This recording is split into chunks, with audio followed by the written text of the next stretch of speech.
the foe, so you conquer yourself. Excalibur, one of the first 3 starting frames along with Mag and Volt. Now if you didn't pick Excalibur right at the beginning, that is okay. You can acquire Excalibur's blueprint by buying it off the market, as well as going to Mars, then War, and fighting Lieutenant Lech Krill to get the Neuroptics, systems, and chassis blueprints. And then there you go, you have Excalibur all farmed up. So if you didn't pick them as your starting frame, that's how you get it. And the market, just go over here and type in Excalibur, and there you go. You can get the blueprint along with Excalibur Umbra. When you want to get that along, you need to go to your main quests and look for the sacrifice. And it's the first part of the sacrifice, so it will tell you the prerequisites you have to get done all the way up to the sacrifice. But once you get to that, then you will get Excalibur Umbra. And that's it for obtaining this amazing Warframe. First things first, I want to start things off with my starter budget build for regular Excalibur, and then we'll move on to the Steel Path. So let's get into it right away. So let's start with the passive and skill. So his passive is Excalibur deals plus 10% increased damage and attacks 10% faster when wielding swords. For the first ability, Slash Dash, it slash and dash through enemies alongside a radial specter. The powerful Exalted blade slashes inflict slash status, which is awesome. And you can also pair that with the augment surging dash. Slash dash augment each enemy hit during the slash dash further increases your melee counter by 2. We're not using that in this build, but just wanted to touch base on that. Then the next ability is Radio Blind, emit a bright flash and of light blinding all nearby enemies, which is great for crowd control to stop them firing at you, and it also opens up to them to like an execution style move, which is really amazing. And that also comes with its own augment, Radiant Finish, which Radio Blind augment blinded enemies take 150% more finisher damage, which is good if you're going for a finisher build, but again, we're not using that augment. Now for his third ability, Radial Javelin. Radial Javelin impales nearby enemies, inflicting slash status, which is handy. And it comes with 2 augment abilities. One is Furious Javelin, which you can use in this build. I have an alternative version of the build that uses this, which Radial Javelin augment each enemy hit will increase Excalibur's melee damage by 15% for 16 seconds. So that can really stack up to doing some insane damage. With my Steel Path build, though, you can use or not use this and still have enough damage to get through all Steel Path comfortably, but you can use this if you want. And then for the final build, Exalted Blade, summon a sword of pure light and immense power. Basically, just get our access to our exalted weapon. And when you slash the air slashes comes out, and as an extra note, you can dash and or slide on the ground and hit your melee button, and you'll do a mini radial blind. It's not as powerful, but it's like a mini one that is all around you and helps again stopping enemies hit you, and you don't have to activate the ability. You just slide and melee, which is great. So that is it for the abilities. Now moving on to the aura, I'm using Steel Charge with increased melee damage, Vitality for extra health, Flow for increased energy economy, Intensify for increased ability strength, Continuity for ability duration, and Streamline to increase our efficiency, as well as Stretch for ability range. Your 2 flex slots I would recommend is Fortitude and Sure-Footed. I'm using Fortitude for the plus 40% chance to resist knockdown in combo with Sure-Footed, which is plus 60% resist knockdown, so you have 100% right there, which helps with Eximus units and other units that can knock you down, which it opens you up to a lot of ways of getting killed. So that is just very helpful with the survivability, and we get a plus 100% shield recharge again for survivability. That's it for the budget Excalibur build. Now for the Exalted Blade, again, all the mods I'm using in both the regular Excalibur and Exalted Blade is things that you can easily acquire and get through, and if you want more advanced stuff, then wait for the Excalibur Umbra Steel Path build. Now again, all these should be pretty easy to find and put together. The only ones I want to make touch base on is I'm using Fever Strike and North Wind to create Viral, as well as Molten Impact to create Heat, and this combination should help you get work your way through to Zeramin, which is like level 55 enemies to unlock Steel Path. And then the only last thing I want to quickly touch base on was Chromatic Blade, Exalted Blade Augment. And what it does is Exalted Blade Augment, Exalted Blade's damage type changes depending on Excalibur's emissive color, and status chances increased by 300%. I'm going to use that in my Steel Path build, but just make sure to like go to your color, and if you have that equipped, whatever you have, it will be an element. For my build for Excalibur, it's going to be a purple, so just pick whatever like purple color you have to create electricity. And that's it. Now let's move on to the Steel Path build. Now for the Steel Path Excalibur Umbra build. Starting things off with the aura, I'm using Steel Charge like in the regular build for the 60% increased damage and the extra points it provides. I have all the Umbra mods that comes with Umbra Excalibur, Umbra Intensify for strength, Fiber for armor, and Vitality for health, and they all stack to increase those stats, which is amazing each time you have one equipped. Prime Flow for energy, Chromatic Blade, which is an Excalibur augment that really helps increase our status chance by 300%. For Exalted Blade, love it. Transitioning Fortitude for more strength, Equilibrium to help with our energy economy, which is amazing, and then Adaption to help build our resistances all the way up to 90%, which is amazing, which stacks well with the armor, and Arcane Reaper, which we'll go over in just a sec. The alternative to this, I would say, is Royal Guard. That is a fantastic alternative, and if you don't have Prime Sure-Footed for the Exilus slot, that is 100% okay. I would recommend using Power Drift or the mod Warrior's Rest, which is an Excalibur Umbra mod, and they basically do the same. They give us increased strength. Just one deactivates the AI when you go in your operator form, and the other will let you have that AI if you enjoy it. So it just depends on what you like. If you think that AI is helpful, or you think it can sometimes go off and get killed on its own, then, you know, there's your options. Now for the arcanes, I'm using Arcane Reaper, which it gives us plus 24 health regen and a second, and 100 plus 660 armor for 10 seconds, excuse me, as well as Arcane Fury, which gives 60% chance for plus 180% melee damage to melee weapons for 18 seconds, which is amazing with this build. So survivability, more damage, and that's pretty much it. The other thing is I have Wrathful Advance subsumed over my Slash and Dash, just because I don't super need that. The two abilities that you'd want to subsume over is Wrathful Advance or Radial Javelin, but just in case you want access to the mod, Furious Javelin, which you can like group up through various means, Nautilus, or I forget what it's called, but I'll show a picture of it on screen. It's for your operator, where you enter and leave operator form. It will suck in enemies, and then you use this, it will increase your melee damage exponentially, which is amazing. That's why I have it on number one. But if you like the Slash and Dash, then you can, and you don't care about that mod, because this, even without it, you do plenty enough damage throughout Steel Path with this build. So up to you. That's the alternatives. Now moving on, for the primary I like to use, you can use whatever weapons you want, but I'm using the Latron Prime because in its incarnate form it can shred armor with fencing spikes, which I love. And also for these builds, for the Latron and Praetos especially, and I believe the Epitaph, I will leave links down to where I got these builds from. A shout out to Ninjase on Warframe.gg, just really helped me learn and how to do great things. So please check those out down in the description below. For the Incarnate, I'm gonna not go through all of them, but you can pause and take a look. Riddle Target, Marksman Focus for Evolution 3, and Fencing Spikes for Evolution 4.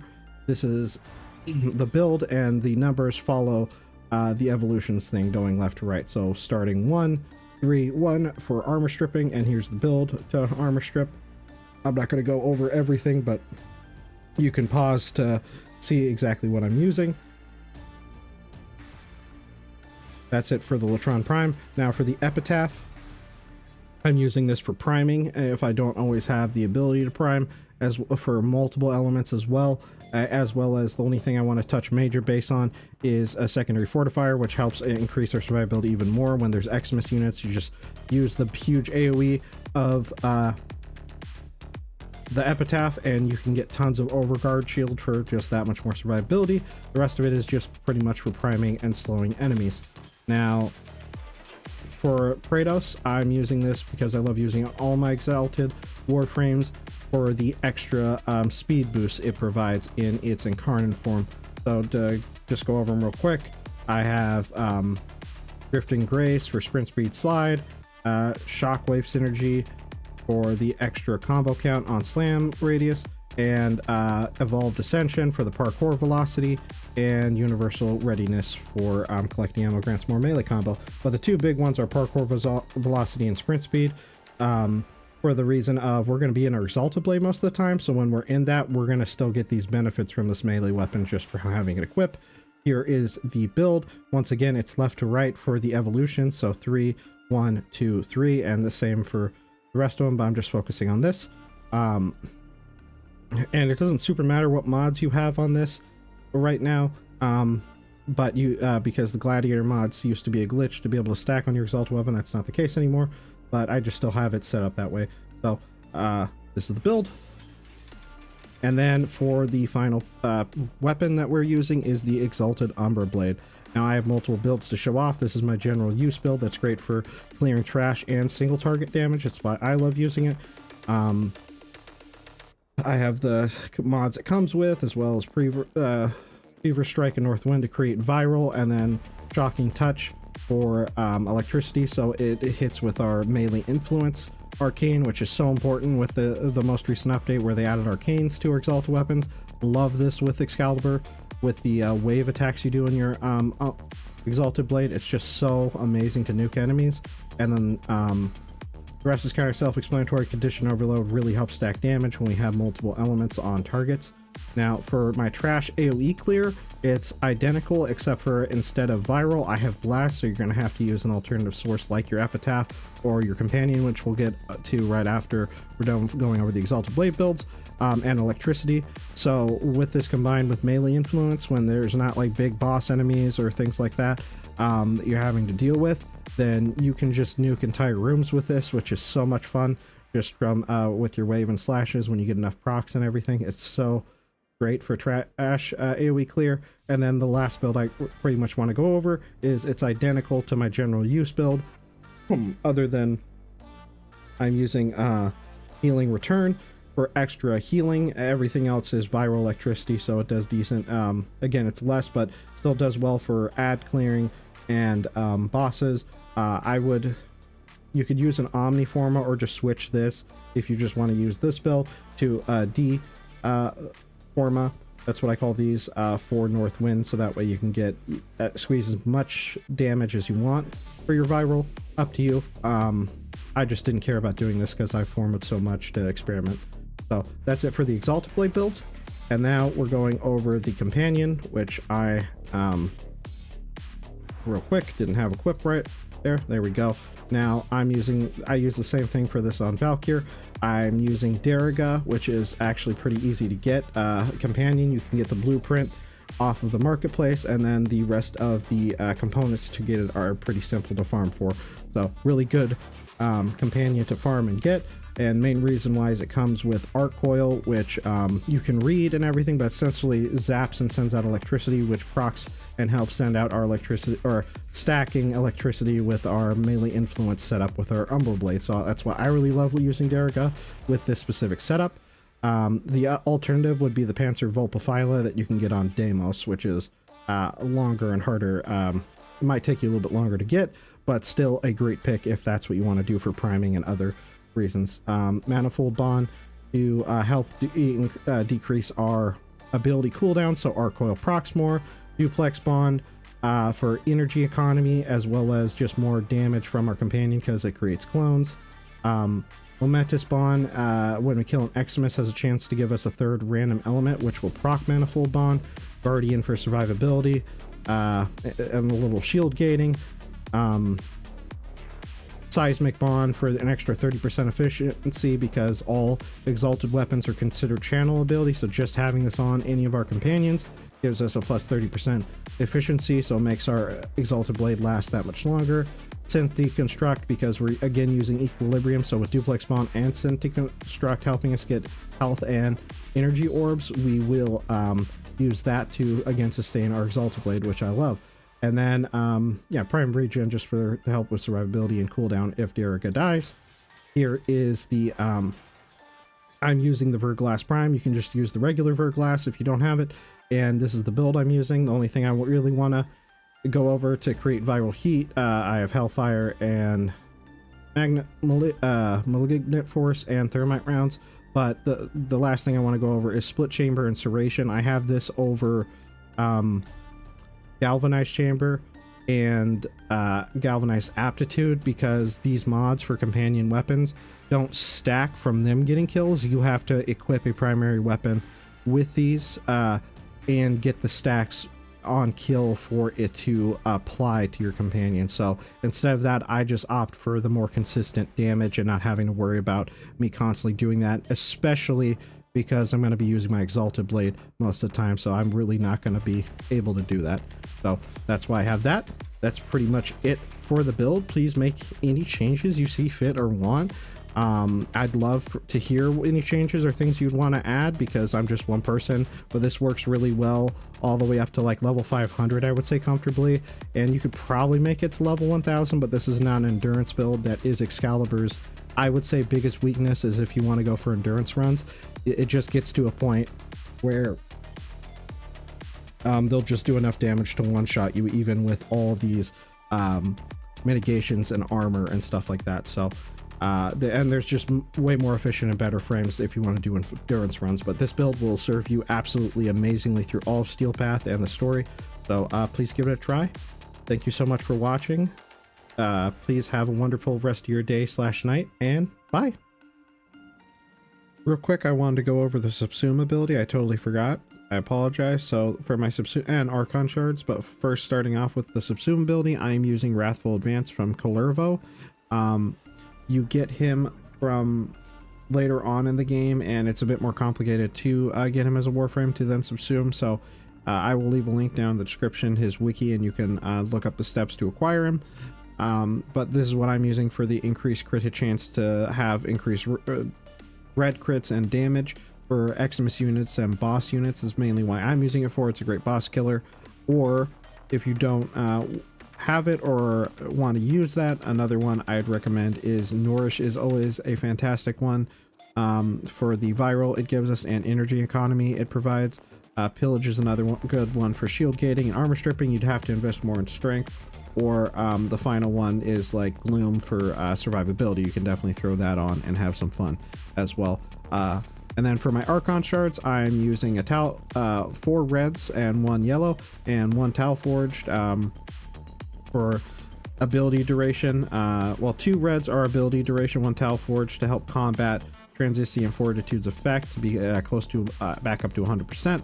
If you have 2 Tal Forged, then it would completely negate that. You can get a little extra.